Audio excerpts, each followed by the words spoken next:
School में नरेन की एक सहपाठी के साथ एक मिठाई को लेकर छीना झपटी हो गई। उसके शरीर में नरेन से ज्यादा ताकत थी, इसलिए उसने वह मिठाई नरेन के हाथ से छीन ली। उस वक्त नरेन के मनोभाव उस उम्र की मासूमियत वाले ही थे। उसे लगा उस जैसा दुष्ट लड़का दुनिया में अब तक कोई पैदा नहीं हुआ है।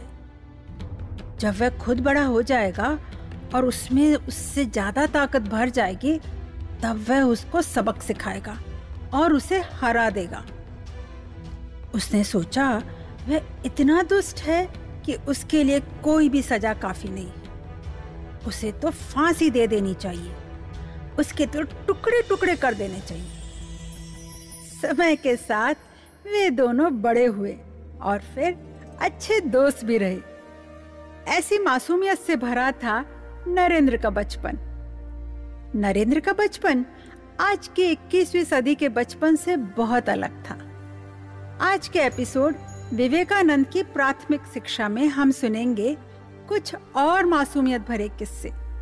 कैसी रही नरेंद्र की पढ़ाई की शुरुआत, किस तरह उनके स्वभाव, तेज याददाश्त और उनकी हर स्थिति को समझने की क्षमता उन्हें सबका प्रिय बनाने लगी। मैं सुनीता मालपानी एपिलॉग मीडिया के साथ लेकर आई हूँ स्वयं की खोज, स्वामी विवेकानंद की जीवन गाथा। विद्यालय के एक शिक्षक बड़े गुस्सैल स्वभाव के थे।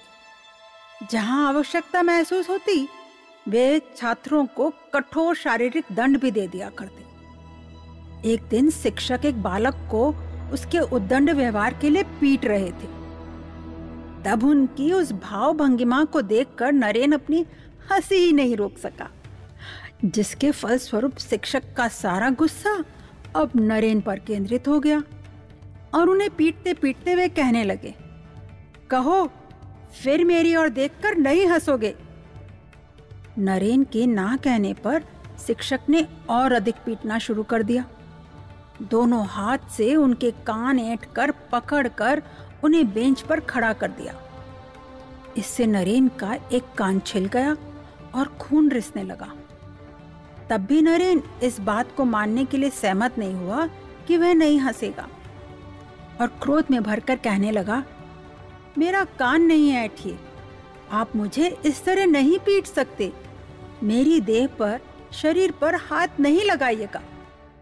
इसी समय सौभाग्यवश श्री ईश्वरचंद्र विद्यासागर, जो इस विद्यालय के संरक्षक थे, वहां आ पहुंचे। पूछने पर नरेन ने फफकते फफकते सारी घटना उन्हें कह सुनाई और हाथों में पुस्तक उठाते हुए कहा, मैं सदा के लिए यह विद्यालय छोड़कर जा रहा हूँ। विद्यासागर जी ने उसे अपने कमरे में ले जाकर काफी सांत्वना दी। बाद में बात की गंभीरता को समझते हुए पूरे विद्यालय में यह आदेश दिया गया कि विद्यालय में इस प्रकार का शारीरिक दंड किसी भी विद्यार्थी को नहीं दिया जाएगा। इधर घर में माँ ने जब यह घटना का विवरण सुना, तब उन्होंने दुख और क्षोभ से कहा, मैं अपने बच्चे को ऐसे विद्यालय में अब नहीं जाने दूंगी। किंतु नरेन का मन तब तक शांत हो गया था। पहले की भांति ही वे उस विद्यालय में जाने लगे। वैसे उनका कान ठीक होने में कई दिन लग गए थे। ऐसे उद्दंड, निर्भीक और चंचल नरेंद्र जब 6 वर्ष के हुए, उन्होंने पढ़ना शुरू कर दिया था अपनी घर की पाठशाला में। फिर जब वे 8 वर्ष के हुए, तब पिता विश्वनाथ जी ने ईश्वरचंद्र विद्यासागर जी के मेट्रोपॉलिटन इंस्टीट्यूशन में उनका नामांकन करवा दिया। नरेंद्रनाथ को उनके दोस्त नरेन कहते। नरेन बहुत ही निर्भीक और दृढ़ संकल्प वाला बालक था। उनकी इच्छा के विरुद्ध उनसे काम करवाना मानो लोहे की चने चबाने जैसा था। शुरुआत में स्कूल में नरेन ने अंग्रेजी भाषा सीखने से ही मना कर दिया। सभी लोगों ने बहुत समझाया, आजकल अंग्रेजी शिक्षा पाना आवश्यक है, नहीं सीखने से काम नहीं चलता। लेकिन नरेन तो टस से मस नहीं हुए। पारिवारिक मित्र नरसिंह दत्त महाशय ने भी समझाया, लेकिन शुरुआत में सफल नहीं हुए। कुछ दिन के बाद न जाने क्या समझाने पर नरेन ने नरसिंह जी की बात मान ली। नए उत्साह के साथ अब वे अंग्रेजी भाषा सीखने लगे। नरेन के स्वभाव को समझते हुए इसे देखकर सभी का अचंभित होना वाजिब ही था। स्कूल में नरेन बालकों का नेता बना रहता था। खेल में बहुत रुचि थी, इसलिए दोपहर का भोजन समाप्त कर सबसे पहले खेल के मैदान में नरेन ही पहुंचता था। कूदना, दौड़ना, मुक्केबाजी और कांच की गोटियों से खेलना बहुत प्रिय था उसे। कुछ नए खेलों को भी अपने दोस्तों के साथ खेलता। सबसे प्रिय खेल था राजा और राजदरबार, और नरेन वह तो राजा ही बनता। उनका राजदरबार घर या मंदिर की सीढ़ियों पर लगता। सबसे ऊंची सीढ़ी पर राजा नरेन बैठता और फिर राजमंत्रियों की नियुक्ति होती।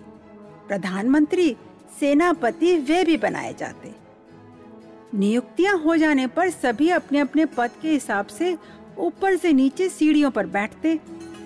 राजा बना नरेन दरबार चलाता, नियम बनाता, झगड़े निपटाता और दंड भी देता। एक दिन एक अध्यापक कक्षा में पढ़ा रहे थे और नरेन अपने साथियों के साथ गप लड़ा रहे थे। यह देखकर अध्यापक ने नरेन की टोली में से हर एक छात्र को खड़ा करके उनसे वो जो विषय पढ़ा रहे थे उसी का प्रश्न पूछा। सभी छात्रों का ध्यान तो नरेन की बातों पर था, फिर भला वे अध्यापक के प्रश्न का उत्तर कैसे दे पाते। सबसे बाद में अध्यापक ने नरेन को खड़ा करके उससे वही प्रश्न पूछा। नरेन ने बिना हिचकिचाहट के अध्यापक के प्रश्नों का सही सही उत्तर दे दिया। अध्यापक नरेन से सही उत्तर पाकर बड़े खुश हुए। उन्होंने उसे बैठने का बोलकर बाकी सभी को सजा के तौर पर खड़े रहने का आदेश दिया। अध्यापक के द्वारा बैठने के लिए कहने पर भी नरेन नीचे न बैठा तो अध्यापक बोले, नरेन, तुम्हारा उत्तर बिल्कुल सही है, मैंने तुम्हें बैठने के लिए कहा है। सर, मेरा उत्तर ठीक है, यह तो मैं भी जानता हूँ, लेकिन फिर भी मैं दंड पाने का अधिकारी हूँ, नरेन ने गंभीरता से कहा। क्यों? नरेन की बात सुनकर अध्यापक ने हैरानी से पूछा। क्योंकि गप्पे तो मैं ही सुना रहा था ना सर, बाकी तो सभी सिर्फ सुन रहे थे। नरेन की बात सुनकर अध्यापक को बड़ा आश्चर्य हुआ। वे उसकी निर्भयता और सत्यवादिता से बड़े प्रसन्न हुए। उसके पास आकर पीठ थपथपाते हुए बोले, नरेंद्र, तुम्हारे बारे में आज भविष्यवाणी करता हूँ कि तुम एक दिन निश्चय ही भारत के महान नागरिक बनोगे। अध्यापक की इस बात का नरेन पर बहुत प्रभाव पड़ा। इस घटना के बाद उसने स्कूल में शरारत करना छोड़ दिया। अब उसे अपने उत्तरदायित्व का बोध होने लगा। वह इस बात के लिए गंभीर हो गया था कि उसकी उद्दंडता के कारण कोई यह न कह दे कि देखो देखो, इस उद्दंड छात्र के लिए अध्यापक ने महान होने की भविष्यवाणी की है। नरेन और उसके साथी पड़ोस के बगीचे में चंपा के बड़े से पेड़ के आसपास खेला करते। पेड़ पर चढ़कर, डालियों पर लटक कर, इधर से उधर उछल कर खूब शोर करते। पड़ोस के बूढ़े बाबा को उनका शोर करना बिल्कुल अच्छा नहीं लगता। एक दिन बाग में आकर नरेन की ओर देखकर बोले, तुम लोग इस पेड़ पर मत चढ़ा करो, तुम्हें शायद पता नहीं है, इस पेड़ पर भूत रहता है और वह किसी दिन तुम्हारी गर्दन पकड़ लेगा। नरेंद्र ने बाबा की बात चुपचाप सुन ली और उनके चले जाने के बाद फिर पेड़ पर चढ़कर खेलने लगा। उसके साथियों ने रोका, नरेन, मत चढ़ो पेड़ पर, तुमने सुना ना बाबा ने क्या कहा, भूत तुम्हारी गर्दन पकड़ लेगा, चलो चलो हम घर चलें। नरेन हंसकर बोला, अगर भूत होता तो अब तक हमें पकड़ चुका होता, हम कितनी बार तो इस पेड़ पर चढ़ चुके हैं। नरेन हमेशा कहता, डर कर नहीं रहना चाहिए, हर स्थिति में खुद सच्चाई का पता करो, फिर विश्वास करो, निडर बनो। नरेन अपने दोस्तों के साथ और भी कई तरह के खेलों को आजमाता। उसे रसोई घर वाला खेल भी रुचिकर लगता। तरकारियां लेकर कई मजेदार लजीज खाना बनाना उसका शौक था। उसे नाटक करना, व्यायाम करना भी पसंद था। पहले घर के बरामदे में व्यायाम शुरू हुआ, फिर पड़ोस की व्यायामशाला में उसने जाना शुरू किया। तलवार चलाना, लाठी चलाना, कुश्ती जैसे खेल भी उसने बहुत सीखे। तकलीफ और खतरों के मौकों में नरेन हमेशा हिम्मत और धीरज से काम लेता। एक दिन नरेन और उसके साथी अपने खेलने के क्लब में एक भारी झूले को लगाने की कोशिश कर रहे थे। बड़ा कठिन काम था, लेकिन वहां देखने वालों में से किसी ने भी मदद का हाथ नहीं बढ़ाया। तभी भीड़ में खड़े एक हट्टे कट्टे ब्रिटिश नाविक उनकी कोशिश देखकर उनकी मदद के लिए आगे आया। काम करते हुए अचानक झूला छूटकर नाविक के सिर से जा टकराया। उससे खून बहने लगा और वह बेहोश सा हो गया। तब वहां खड़े लोगों को लगा कि नाविक मर गया। सभी वहां से 9-2-11 हो गए, गायब हो गए। लेकिन नरेन और उसके कुछ साथियों ने अपनी जिम्मेदारी निभाते हुए धोती फाड़कर उसके घाव पर पट्टी बांधी, उसके मुंह पर पानी के छींटे किए, उसे हवा करने लगे। थोड़ी देर में वह होश में आ गया। फिर उसे एक डॉक्टर को दिखाया और उसका इलाज करवाकर उसके स्वस्थ होने तक उसका ख्याल रखा। सोते हुए बदलते रंगों की रोशनी दिखाई देने के बाद वह फैलकर सफेद चमक पूरे शरीर को नहला देती। ऐसी होती नरेन की लगभग हर रात। नींद लेने के लिए जैसे ही वह अपनी आंखें बंद करता, उसकी भौहों के बीच ऐसा ही अजीब दृश्य आ जाता। फिर मन इस घटना में व्यस्त हो जाता और शरीर धीरे धीरे सो जाता। जैसे ही उस पर नींद हावी होती, प्रकाश प्रकट हो जाता। नरेन को लगता यह बिल्कुल स्वाभाविक, नेचुरल सी बात है। हर किसी के साथ सोते समय ऐसा ही होता होगा, इसलिए कभी उसने इसका उल्लेख ही नहीं किया। एक बार ऐसे ही अपने स्कूल में अपने साथी से पूछा, क्या तुम्हें रात में सोते समय अपनी भौं के बीच रोशनी दिखाई देती है? मित्र ने कहा, नहीं तो, क्यों?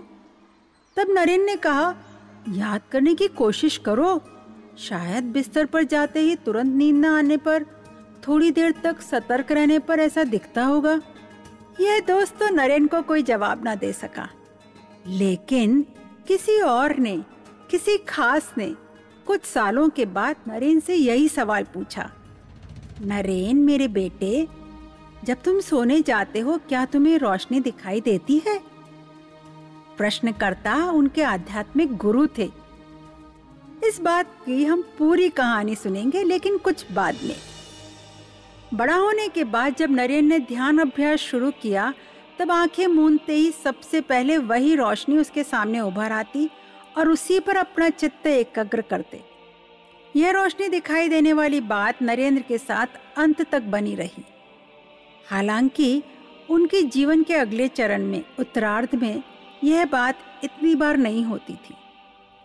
नरेन के इस एहसास से निश्चित रूप से एक महान आध्यात्मिक अतीत, स्पिरिचुअल पास्ट के बारे में पता चलता है, जिसमें नरेन की आत्मा ने पहले से ही खुद को ध्यान के एहसास में इतना डूबना सिखा लिया था कि वह उसके साथ सहज ही जीवन का हिस्सा बन गया था।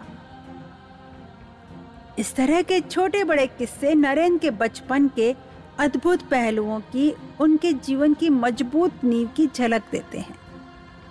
कैसा रहा इसके आगे नरेंद्र का जीवन, उनके आगे की पढ़ाई और दोस्तों के साथ उनके कुछ और रोमांचक किस्से सुनते रहें स्वयं की खोज स्वामी विवेकानंद की जीवन गाथा में, एपिलॉग मीडिया वेबसाइट या आपके फेवरेट पॉडकास्ट स्टेशंस पर।